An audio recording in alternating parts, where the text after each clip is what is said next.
Norway is recruiting real people for TV sex. Norway is known for being a pretty progressive nation. Now the Norwegian Broadcasting Corporation, NRK, is launching a new program in the fall that will further cement the country's open-minded reputation. Dubbed Line Fixer Kroppen, Line Fixes Her Body, the show will be hosted by Norwegian television personality Line Elvseskjeggen and is actively recruiting real-life couples interested in having sex for the camera.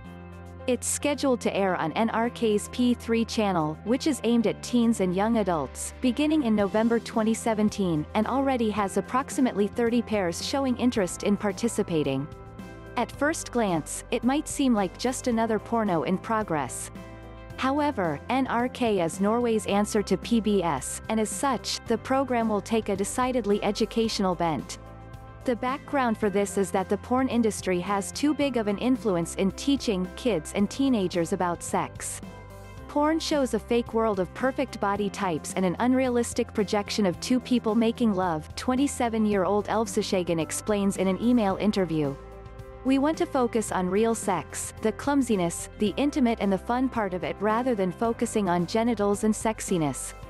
Although many are likely to be outraged by the show's premise, some sexperts applaud the effort to bring body image and sexual expectations back in line with reality. I believe that seeing real sex between consenting adults who aren't being directed by professionals is essential to a happy, healthy sex life, says Dr. Jess O'Reilly, Astroglide's resident sexologist. Porn is not intended to be a form of education, but we often use it as a learning model, as we have no other options. If you want to learn any other new skill like football, cooking or crafting, you begin by observing others. You don't simply learn about the mechanics in a book or study the potential risks in school, you actually watch others performing the task on video or in person. Why do we treat sex differently? Despite the fact that sexual imagery and conversation pervades modern entertainment, when push comes to shove, the Western world in particular relies heavily on watered-down sex education materials and discussion. As a result, a lot goes unsaid. There is only so much we can do with static images or cartoon depictions of people engaging in sex, says sex and relationships expert Megan Stubbs in an email, adding, "We really need to break away from the idea that the human form and sexuality are something shameful and need to be hidden away." Pornography, rumored to be a multi-billion-dollar industry, is giving people who are curious about sex plenty of opportunities for glammed-up depictions of intercourse. I think that if people only have access to this sort of imagery, they can have difficulty understanding why particular aspects of sexuality don't look, work, feel a certain way. Real life is not a highlight reel with perfect, final cut qualities, Stubbs explains.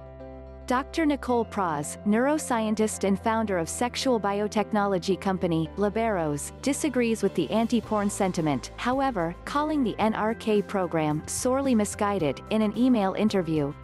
If they have on a real couple, it is actually more likely that they will portray undesirable gender roles.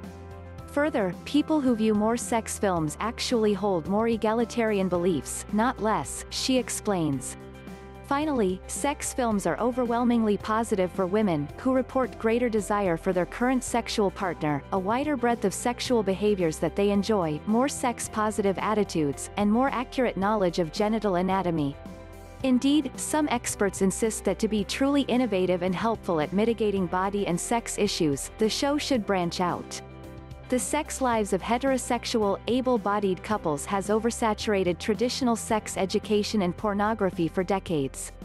The identities that need accurate and affirming sexual representation are those which we don't see often, if ever: people of color, LGBT couples, people with disabilities, and fat folks, says Kenna Cook, sex educator at O-School, a live-streaming sex education platform designed to help all types of people unlearn sexual shame and learn about great sex.